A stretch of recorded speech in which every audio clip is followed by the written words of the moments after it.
Phil and Kyle start a podcast, and Rudy Gobert comes to town. Hardly a coincidence. It's Flagrant Howls with Phil Mackey and Kyle Teige. Oh, you guys are going to be wildly disappointed because no, we do not have Craig Kilborn again this week, unfortunately. So if that's a deal breaker for anyone out there, we apologize.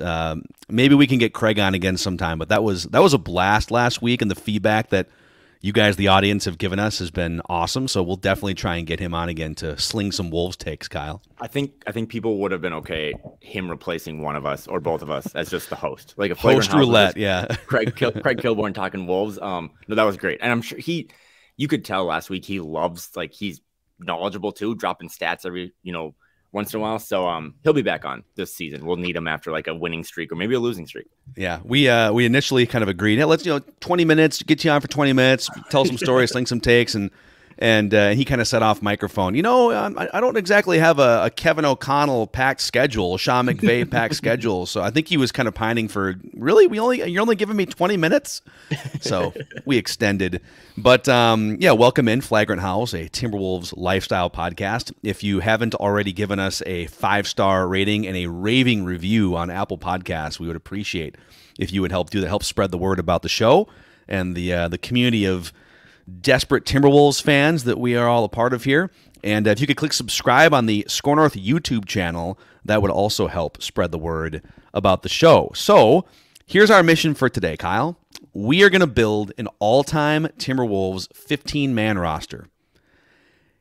You could view this on one hand as the best 15 players in Wolves history, but I think the way that we should do this is we are constructing a roster with everyone eligible from Timberwolves past and present, with the goal of building the best team for winning games. So, I don't want to give too much away here, but the Wolves tend to have more big men in franchise history of note than maybe wing players. But we might not be able to have 6 big men, for instance, on this roster, or maybe we can. This is all part of the process. We're looking to build an actual roster that would make sense to go out and win games with in 2022, I guess, which might throw another wrench into it because there might be some long 2-point jump shooters. We'll talk our way through some of this. But are you ready? Are you excited for this exercise? I am. I'm glad you prefaced it by that, because when you see some of the guys, they're like, I did a depth chart and I was busy in Excel making a spreadsheet. So my third stringers are recognizable names, but guys that are going to be okay catching DNPs, right? So a back end clue is the 15th guy on my roster is Taj Gibson. So we'll go the other way and start with starters, man, but I wanted guys that are good teammates that are, just want to win. So but I do have a question to you. So you wrote down your list, right? I have, just real quick, I have 5 different categories of candidates. Okay. And then I have a starting 5 and again, this is all subject to change as I discuss it with you. But I have my preliminary starting 5 and bench 10. Okay, that's cool. Let's start with the starting 5 then, because that's kind of how I did it too, and then I have backups for each position. So can I give you, because I think what we'll wind up doing here is we'll probably throw a bunch of players out. I want to give you the categories. Let's talk about how we went about tackling the sorting process, and then we can get into the creation of the roster. So I started with just who is basically the Mount Rushmore of best Timberwolves players of all time. So just the guys that are on the team, regardless of duplication of position or whatever. And I'll give you those to start with here. But to me, it's Kevin Garnett, it's Karl Anthony Towns, Kevin Love, and Jimmy Butler. Okay. I'm in my starting lineup. I'll pivot to this a little bit. Like I said, I made a 5-man starting lineup with 2 replacements for each guy. My starting point guard was Sam Cassell, and then I had Ant at the shooting guard, Jimmy Butler. Oh wow, Ant's a starter. I love it. Jimmy Butler at the 3, KG at the 4, and then Karl Anthony Towns at the 5. And then it kind of makes even more sense when you get into my second tiers. But starting at point guard, because you didn't list one yet, but that was a little more tricky than I thought. Yeah. I mean, there was a lot of honorable mentions I included too, but guys, I ended up having Chauncey Billups and Ricky Rubio as my other 2 point guards. But I mean, I don't know if you want D'Angelo Russell, Stephan Marbury, Patrick Beverley. There's a lot of guys that didn't make it, but I thought Sam Cassell was the no-brainer starting point guard. Dude, I actually forgot about I forgot about Pat Bev in this exercise. But you could make it if you're he's not one of the 15 best players in Wolves history. But if you're crafting a roster that's built to win, you might throw a Pat Bev on here. So yeah, the second category for me after just who are the best players that are just they're on the team in some form is point guards, and then wings and shooters, which I think is historically the biggest weakness of this franchise. That list does not run 10 deep. Well, how many guys did I look up that were like I think Doug West was one, like defensive awesome, but he was like shooting like 9% from 3 or something. Yes. So it's like, okay, well I love Doug, but Doug's probably not going to make my roster if I'm trying to win next week. Yeah, if you were to do a list of, the 15 or 20 most notable players in Wolves history, there's probably some Doug West love on there, right? There's probably some Pooh Richardson love in there somewhere. Yep, that was a good one too. So wings and shooters, and then bigs, and then I also have a fifth category of specialist players, so guys that have one or two recognizable skills that, they're not one of the 15 best players in Wolves history, but Fred Hoiberg is the best 3-point shooter percentage-wise in franchise history. Yep. Does he deserve a bench spot, right? Yep. So those are kind of the categories I broke it down in. And so you did a depth chart. Explain your depth chart before we get into actually creating this roster. I'm trying to win one game. I'm trying to win it in October, but it's like kind of when these guys were at the peak of their, I would say, Timberwolves powers, because Chauncey Billups is a good one. Like if you go back and look at what he did in Minnesota, it was pretty mundane. And then his career was made when he was with the Pistons.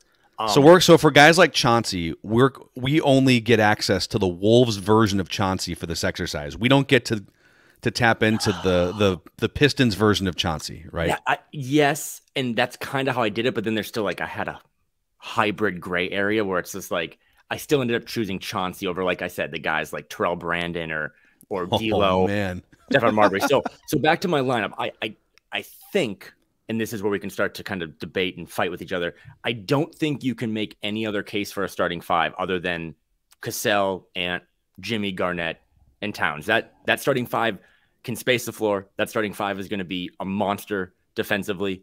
And I just think it's kind of like a perfect modern day lineup. You have everything you want in that. So is that kind of what you did? You didn't have Ant as a starter, did you? I did not. Okay. I did not. Okay. We match on 80% of our starting lineup here. Who's starting at the 2? I'll let you try and guess. Actually, he might be starting at the 3 for me. In fact, he probably is starting at the 3 for me. I went with. Well, you go ahead and guess. Zach Levine. No, but I stan huge for Zach Levine. Okay. I was devastated when they chose. This is one of my. I'm wrong a lot. I have a microphone in front of me for hour a day. First guess at the time, I said, "Are they trading the right player to the Bulls? I might trade Andrew Wiggins and keep Zach Levine." But Zach Levine just has that gym rat in him. Okay, so if it's not Zach, I know you're not starting Wiggins, right? No, in fact, I kind of forgot about him until the end, and that's another great one to discuss. Is if we are we getting the Warrior? But again, it's confined to you get the Timberwolves version of that player. So Andrew's not rebounding. Now, if we get the Warriors version where he's just a role player on steroids, and now he has discovered rebounding for the first time, dude, he's probably a starter. Yep, he's no doubt a starter. So, but you did start Jimmy, KG, and Karl-Anthony Towns as your front court or whatever. Yep, so I went with it's going to be technically it's going to be a small forward here. He's going to be playing the 3, I think, in this lineup. He is one of the greatest shooters in Timberwolves history. Also, I think was probably underrated as a defensive player. Could also rebound a little bit. Wally Szczerbiak is in my starting lineup. Yep, he's in my honorable mentions. I was shocked to see, if you go back and look at any of these guys, I was born in 88. You were born, I think, just a couple years before. And look at these. It's hard to look at these guys in the 90s or early 2000s because no one's taking a high volume amount of threes, right? Wally shot a really good percentage, but I think he was taking 2 or 3 attempts a game, which was probably high for the 90s. Yeah, he was shooting. So Wally in his Timberwolves career, he shot 46% from 3 in his only All-Star season. He shot 42% the next year. This is on 2.5 3 attempts per game, and then 44% in the 03-04 season where he came off the bench that year because he had the foot problem with Spree as the starter. So in terms of spot up 3-point shooters who can also get out, rebound, give you some size, I chose to go Wally Szczerbiak at 6'7". So now my starting lineup is Kevin Garnett. Now I'm a little worried that if they run into an early 2000s Shaq that they'd still be screwed like they were in the early 2000s. I mean, every team is pretty much screwed when you run into an early 2000 Shaq. But with this lineup, you get wildly athletic and 7-foot Kevin Garnett, one of the greatest players of all time. You get the greatest 7-foot shooter of all time in Karl Anthony Towns. And KG can worry about the rim protection and some of the dirty work, but they can also, they can switch roles a little bit.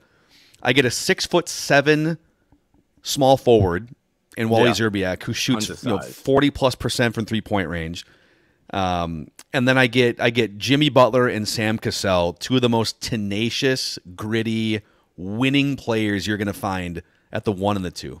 A Cassell, Jimmy, KG, like, dude, that's. You have to turn all the mics grime, off around the court, because there's going to be so many swear words and just next level shit talking. One thing that I did when I was doing this, so Wally was on my honorable mentions, but you go back and just look at his basketball reference page. Like, he was really good. Yes, like, he got a bad rap in part because KG didn't like him. Didn't KG punch him one time at practice? I think so, yeah. And because he was like a 2.5. He wasn't a true number 2 Robin to Kevin Garnett. Yep. Wally as the number 3 on a team would have worked really well in the early 2000s, and the Wolves just didn't really have that other guy. Like Terrell, he came along after Stephan Marbury.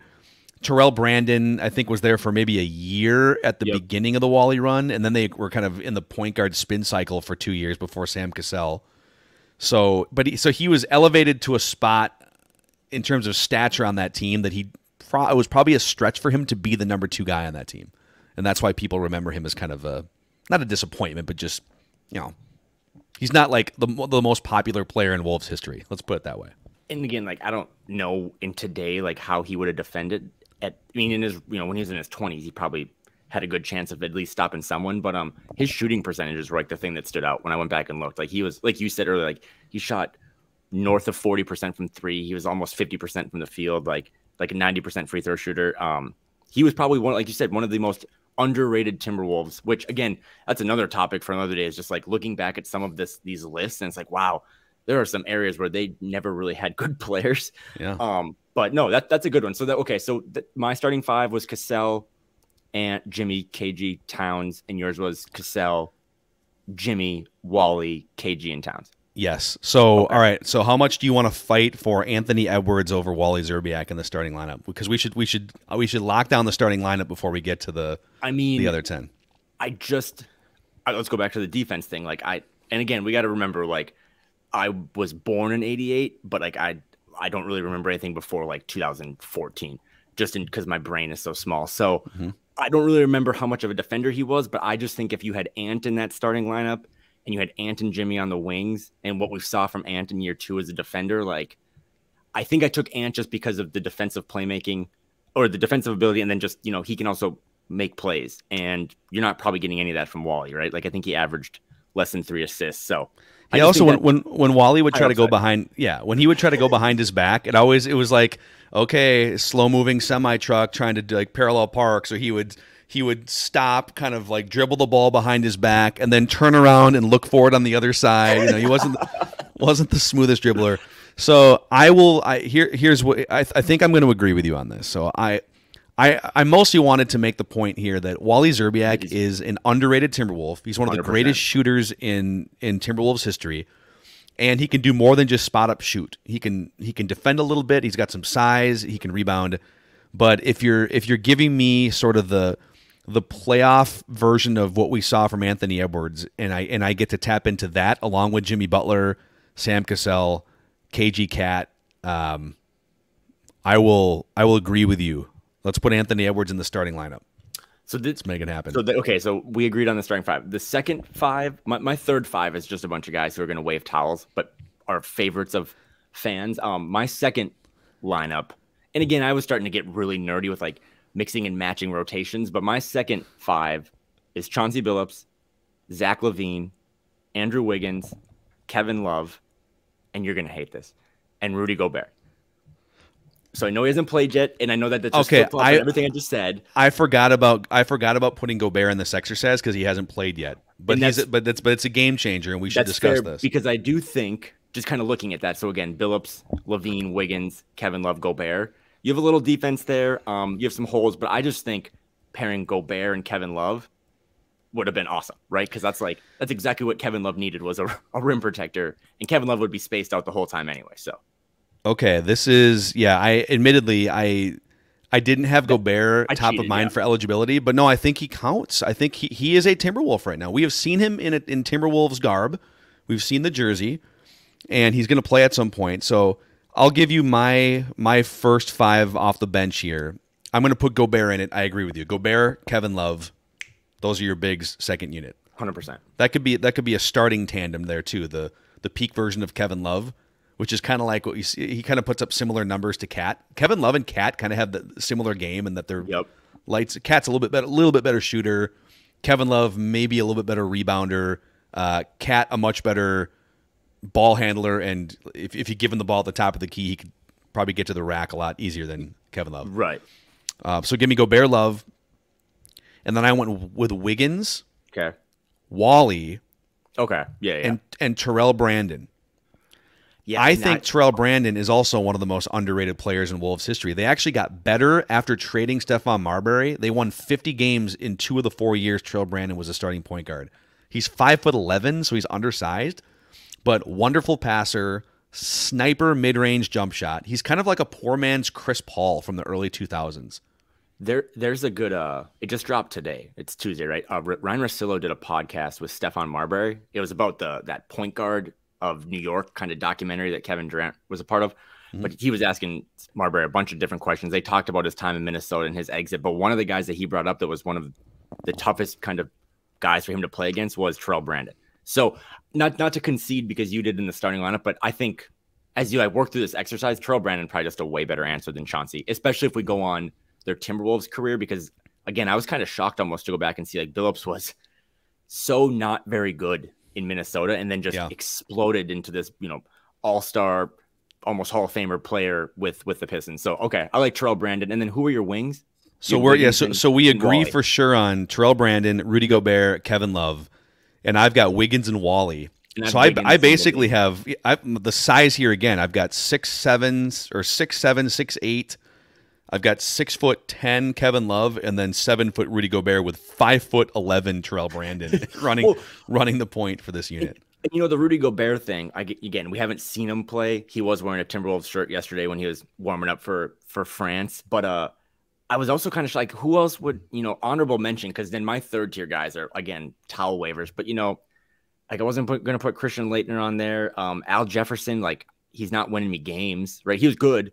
He's probably in the top, 25 Timberwolves of all time. But the Kevin Love, Al Jefferson thing, I've seen that before, and it was not fun. Yeah, at one point, I did have one iteration of a bench unit that had Kevin Love and Al Jefferson leading the bench, and then I was like, wait, we've done that. Let's not, we know what that looks like. Let's not do that again. Well, then I was just like, imagine if you did mix and match these, and this was a real team, you had a Gobert, Garnett, front court, no one's scoring on that, right? I mean, you might need a Levine in there or something to get you some buckets. But no, I'm with you on, again, kind of those second tier or that second 5. But it's the third 5 that I'm going to let you start because that's where it gets completely off the rails. So we're good on the we're good on the starters. We're good on the first unit, and now we have 5 spots left. Okay, and this is where ageism is going to come into play. Yeah, I'm gonna throw some names. Let's just throw some names out that we haven't talked much about that should be considered here. I'm going to go through my different categories here, and I'm probably missing some guys. But so again, we have 5 roster spots left. This is mostly for depth, but I'm looking for some specialized skill sets. I'm looking for leadership. I'm looking for some grit. I might even be looking for someone to wave a towel like Mark Madsen in perfect form with 5 minutes to go in the fourth quarter of a tie game. He and Sebastian Telfair on my honorary mention, just towel waving things. But anyway, you go. Okay, so the point guards that we have not talked much about here: Stephan Marbury. Yep. Ricky Rubio. Yep. Pooh Richardson and Michael Williams from the early and mid-'90s. I don't think they make it, but I just want to throw a nod to those guys. Those guys were good, solid early 90s point guards. D'Angelo Russell. Yep. And Patrick Beverley. Yep. Yeah. I might be missing some in here too. No, I think that hits it looking at my list. Again, the Pat Bev one was just an honorable mention. I mean, he could fill this slot. I ended up filling that third point guard slot with Rubio. Because, again, everything you just said, right? Leadership, probably would be okay catching a DNP. He's a nice third point guard to kind of mix in. Maybe Billups gets hurt and You got Rubio with the Gobert love. Like he would get all those guys their shots. So I like that one. I don't really think there's anyone else you missed, but I think Patrick Beverley has to be just acknowledged because, again, doing this exercise, not a lot of winning, right? Not a lot of success. He's tied to one of the most successful teams in franchise history. So he has to be there. Yes. So so I also have Ricky Rubio as the third point guard. Okay. So we match on this. We are really good at this. Leadership guy, a guy that everyone loves, and the reason why you would consider a Pat Beverley in this situation is because, again, this is not the case, but you add a Pat Beverley to this team if you think that there's too many young guys or not enough leadership. But the beauty of this is we already have Kevin Garnett is Pat Beverley, but Hall of Fame. Yep. And he plays a different position. So we already have, and Jimmy Butler is on this team, and Sam Cassell's on this team. Yep. So we don't need a leader grinder guy unless there's some other skill set that he doesn't that the team doesn't have that he accounts for, right? Right. So I think between KG, Jimmy Butler, Sam Cassell, and Terrell Brandon, who's the backup point guard on this team, there's no room for Patrick Beverley. Yep. So, but again, if this was 2K, if I could just give you 5 minutes of a rotation of Pat Bev, Wiggins, Jimmy Butler, Garnett, and Gobert, their defensive rating would be just astronomical. But no, I had Rubio as my third guy as well. This is where it completely gets into either specialists or my heart. Who are your wing players on the third lineup? Here's the ones I'm going to give you. So I'll give you the names that we haven't talked much about yet, and then we can sort of pick amongst them. I have, by the way, on my list, I have among my last 5. So Rubio is one of them. Mm-hmm. I have one true wing player. Okay. I have one more of a shooting guard, and then I have 2 bigs left over here, and we'll get to those. But so the wings we haven't really talked much about. Latrell Sprewell, Sam Mitchell. Yep, was honorable mention. Just a steady, versatile wing player. Not a lot of range in an era where you didn't necessarily need range at that position. But I think a modern day version of Sam Mitchell is just a guy that can slash. He would probably extend his range in 2022, and a leader, a guy that turned into a head coach, a little bit abrasive as a head coach, but a guy that was kind of a floor general, even though he wasn't a point guard. Yep. I don't have him on the team, but I think he's worth mentioning in a conversation about a Wolves all-time 15-man roster. Okay. And then I put Corey Brewer on my list of wings and shooters as just a disruptor type. And I also put Trenton Hassel on here for his wing defense and ability to knock down baseline 17-foot jump shots. And Trenton Hassel is one that came up to me before I even did research, just because I remember he competed, like he gave Kobe Bryant and like Tracy McGrady during that time like fits. I don't know if he didn't make my 15 because, again, I went with like positive, cheerful guys that will never play, but he was a good one. Another guy I saw too, like there was one Bleacher Report article, is like top 25 Wolves of all time. Ryan Gomes was on the list. I don't know, man. He wouldn't have made my top 75, but maybe I'm just missing something. But okay, I just hate from that era, actually, you know what? A player that he's not going to make the 15, and he shouldn't based on the 1 year he played in Minnesota, which was inexplicable. Mike Miller. Mike Miller was one of the biggest anomalies in Timberwolves history, in that they acquire him. And what was that trade? They acquired him. Was that the Theo Ratliff contract trade? I'm trying to remember the exact trade, but they wind up with Mike Miller, one of the best shooters in the NBA, and he refused to shoot with the Timberwolves. He was on my list only because I knew he'd be happy sitting on the bench because he hated shooting the basketball. I think he's an agent now too, by the way. He was in Vegas. Like, I think he reps at least one guy maybe on the team. But yeah, no, like that was, I don't know if this is a super, super deep dive, but if you remember the Mike Miller year, they had those also really horrendous jerseys with like the blue and the green. Al Jefferson was wearing them. Yeah. Like he's not on my list, but I like to make fun of him. So. God, he would just pass up these wide open threes and dribble into the paint and kick it out to Johnny Flynn or whoever was on the Wolves roster. Okay, other big men that we haven't talked about much yet. We've mentioned Al Jefferson a little bit. Nikola Pekovic, we haven't talked much about. One name that hasn't been mentioned at all, and I think he's one of the 15 best Timberwolves if you just made a list, is Tom Gugliotta. Yep, he's on the bottom of my honorable mentions. Again, I just didn't know where to put him, but if he's on your third, like that's totally fine. Because like you said, he is one of the 15 best Timberwolves. I don't really think there's any way to argue it. Did you have any other bigs? I think that kind of is it. For a young Christian Laettner, but I crossed him off because I'm not looking for chemistry issues. I think we're already a little bit combustible here with Cassell and Butler and KG. There's just a lot of personalities and stuff. So I don't need cantankerous, immature Christian Laettner to be adding any fuel to this fire. So did Jimmy Butler, Latrell Sprewell, like Christian Laettner, like three-way fight would just be way too much for even my head coach Chris Finch to coach all these guys up. So that's right. We got to pick a head coach. I had no Sprewell, I had no Laettner.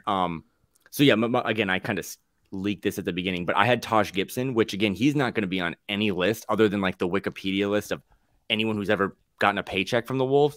I just thought, he too had that classic Timberwolves moment where he like strips the guy in the corner when they win game 82. I know that's very minor, but that's also one of the 10 biggest moments in Wolves history. So, and he's just a great teammate. And I think he'd be great to have kind of, if you want to win games, he can come in and give you some good minutes. So he made my final category, which is specialist skills. Okay. Yep. So I have 5 players in this bin, and I'm probably missing some, but these were the 5 that stood out. Fred Hoiberg for his spot up 3-point shooting. He's my backup for my third shooting guard. Yep.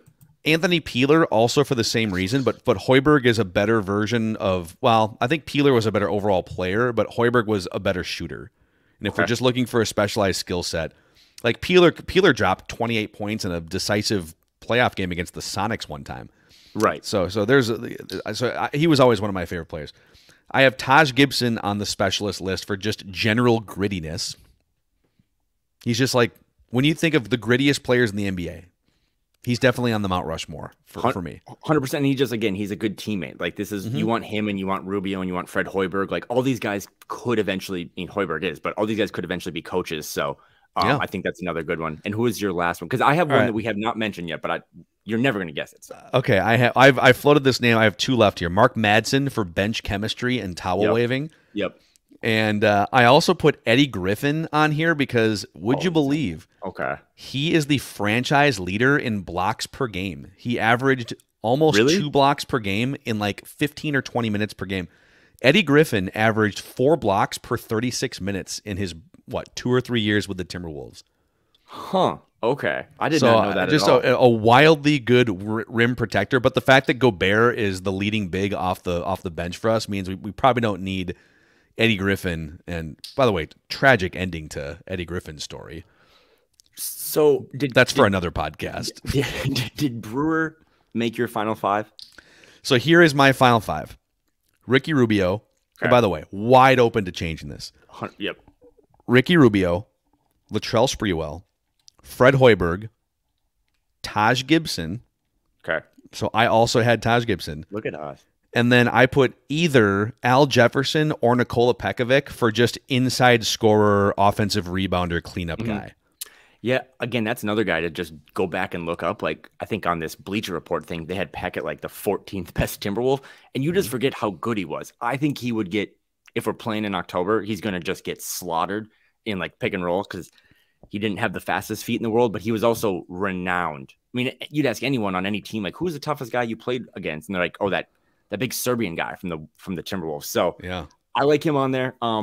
My 5, Rubio, Hoiberg, Taj Gibson. I had Corey Brewer because, again, my final 5 is just all about guys who smile and are great teammates. And then my third string power forward, this is where it went off the rails. He played 64 games for them. He came over at 31 after he had played a year in Russia. But, man, I'm just going to be honest with you. I had this thing for the way Andrei Kirilenko played basketball. Oh, I forgot about AK-47. Yes. Extremely awesome nickname. He was also like, I think he started to have some back problems too. And he made his hay in Utah.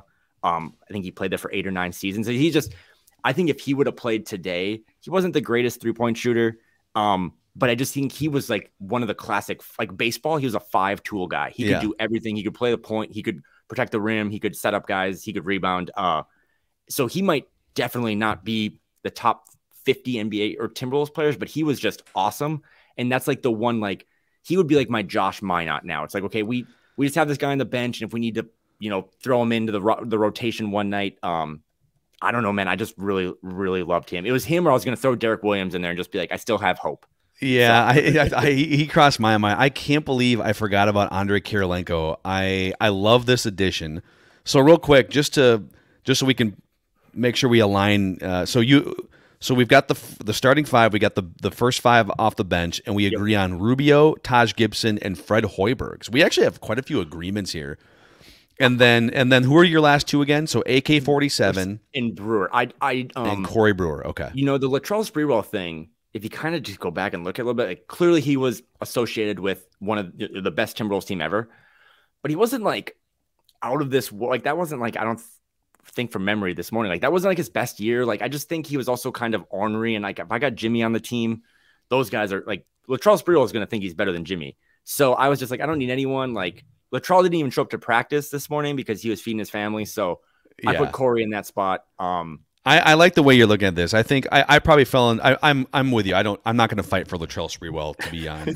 I'm not going to reach across and choke you to put Latrell Sprewell on this team. Finch too. I didn't want him to hurt Finch. Exactly. I'm just looking up Andrei Kirilenko's because, again, we don't get the Utah version of Kirilenko. Nope. We get the Timberwolves version. And even the Timberwolves version was a pretty good role player. So 12 points, 6 rebounds, 3 assists, a steal and a half, a block, all in 32 minutes.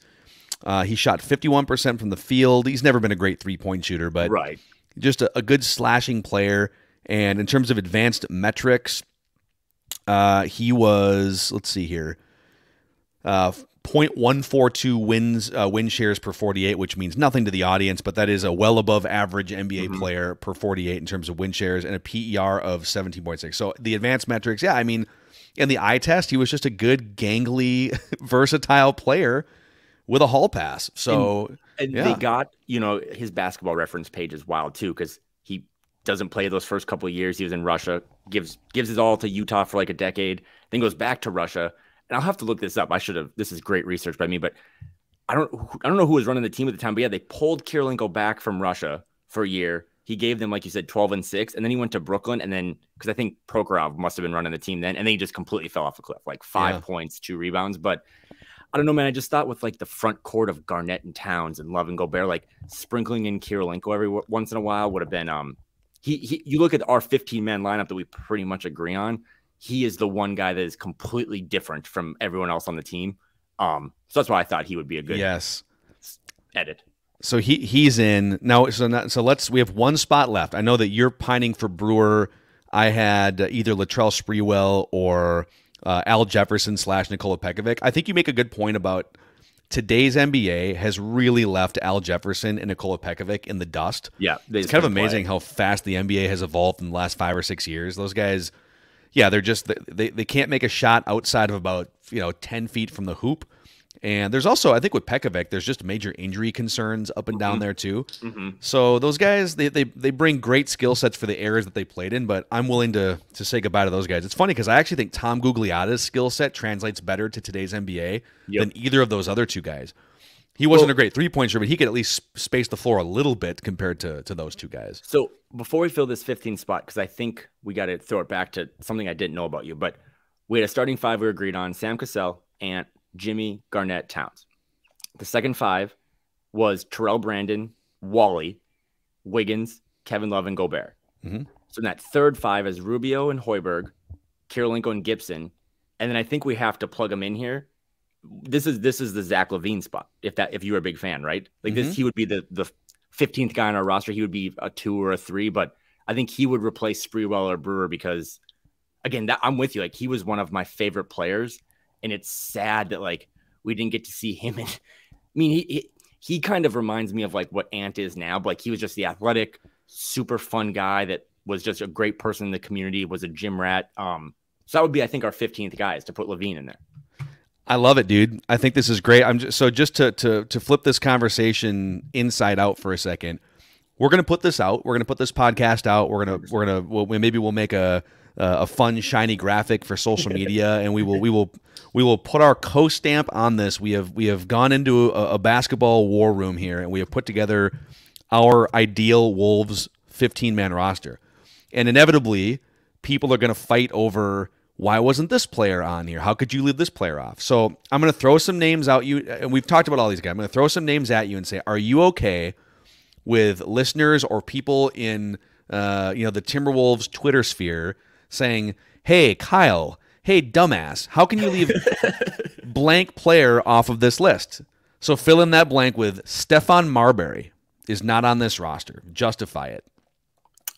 Again, so this is where we have to go back to like the first line of the syllabus.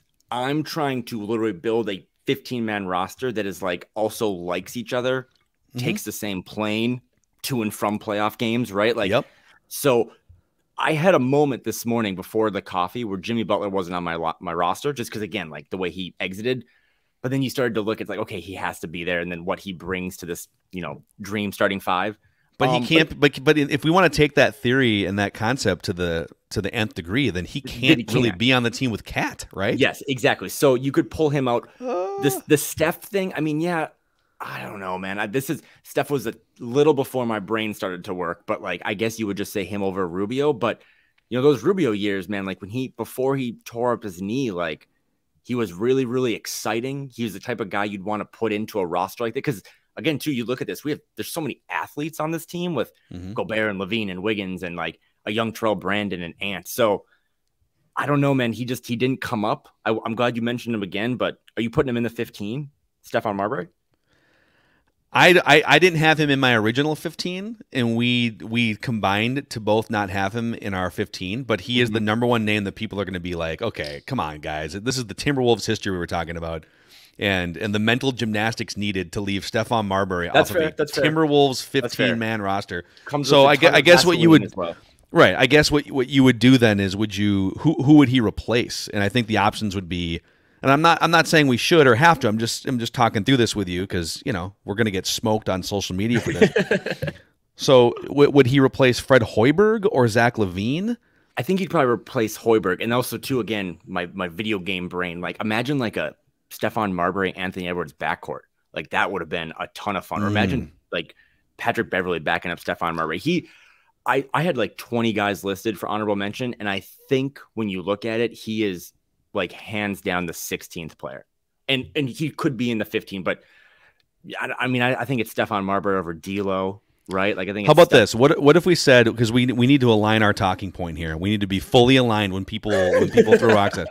Okay, my biggest reason for not wanting Stephan Marbury on this team is number one, he, for whatever reason, decided that he wanted to leave a Timberwolves team that was ready to blow up and become the next Utah Jazz, right, in the Western Conference. So that to me is a bigger scar. Like Jimmy and Kat, guys, figure it out, guys. Sorry, you guys don't have to ride the bus together, but figure it out on the court, okay? Right. The Marbury thing is like he forced his way out of an amazing situation. You could say, well, Jimmy Butler did too, but I think it was the beginning of something so magical for Timberwolves fans that had waited a decade for this team to be a winning basketball team, and he ruined it. Right. And so his punishment for ruining that is he does not get to show up on this all-time 15-man Wolves roster. Right. No, I'm with you on that too. And like you can take Jimmy out and still make this whole exercise work pretty well, right? Like you would just shift in. I think you and I would just start Ant and Wally then. You have Wiggins behind him. So I think there's some nuance to this, and you just perfectly executed it. Like Jimmy's thing was just different than what Stephan Marbury's thing was. And I think one of those guys can be on the list and one of those guys can't. Okay. Latrell Sprewell. I'm just, if there's anything here that you feel like warrants explanation for why they're not on the list, you shout it out. Corey Brewer, no one's going to care too much there. Al Jefferson, Tom Gugliotta.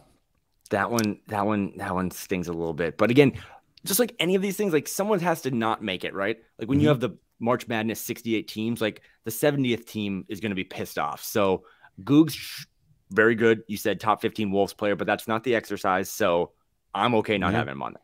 And then Nikola Pekovic, we already talked about that and why he's on the team.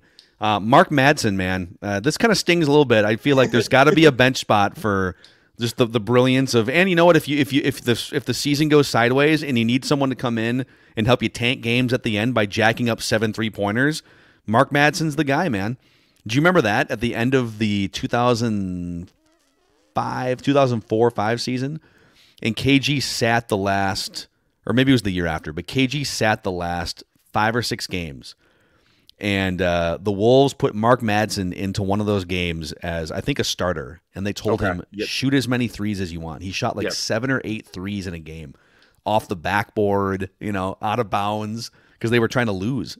He would start 30 games a year for Sam Presti's Thunder now. Like after Valentine's Day, he would just be like, big, hey, we're running everything through you and Poku, and this is what we're going to do. So go back to this Bleacher Report thing, because there's one name, I don't think we've mentioned him. I have no recollection of him because I think he played in 89. His best season was 89 to 90. Do you remember Tony Campbell? Yeah, Tony Campbell was one of the founding fathers of those Timberwolves teams. Okay. Yeah, I mean, he's, I think, in the same breath as like Pooh Richardson, Michael Williams, like the first 6 years of the Timberwolves. Tony Campbell was one of the, I think, highest usage players of the early Timberwolves. Okay. So, worth mentioning for sure. And like I said, in 89-90, he averaged like 24 and 6. The one staple, again, we're starting to talk about like off the court stuff with Marbury and stuff, but if we're trying to win now, I just kind of didn't, I mean, Trenton Hassel, Terry Porter, Doug West, like all these guys are great, but like I need guys that can shoot. And I think that's the one thing you'll look at our roster. It's like we got 3-point shooters. Because if we're doing this in October, you got to have guys that can spread the floor. So, yeah.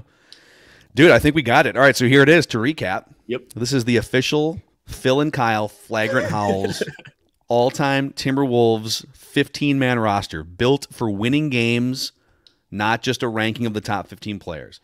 The starting 5: Kevin Garnett, Karl Anthony Towns, Jimmy Butler, Anthony Edwards, Sam Cassell.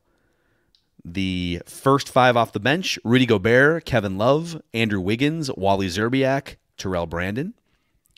And then your last 5: Ricky Rubio, Fred Hoiberg, Andrei Kirilenko, Taj Gibson, and Zach Levine. And if you have any problem with it, you got to have a problem with the first 2, because like you said, we could mix and match those last 5 guys. But I go back to what we said at the top. That starting 5: Cassell, Ant, Jimmy, KG, and Towns is, I don't know how you change any of that. That's just like that's the best starting 5 of all time in Timberwolves lore. Yeah. So there it is. Let us know what you think. Tell us we're idiots. Fight for your favorite snub. This was fun, but this is also really hard because, like you said, you start like attaching yourself to like a guy like Corey Brewer, but like he's not going to fit on this. But I'm glad I stumped you with the AK-47 one, because it made me so sad that we only got like 60 some games of him. He would make 120 million like in today's day. He would just be such a perfect kind of tweener 3-4 to have on any team. Yes, I love it. Yeah, hit us up in the YouTube comment section on the SKOR North YouTube channel, or you can always tweet at us. You can see Kyle's handle on the YouTube channel at Kyle Tigey. I am at Phil Mackey, and this has been another episode of Flagrant Howls, your favorite Timberwolves lifestyle podcast.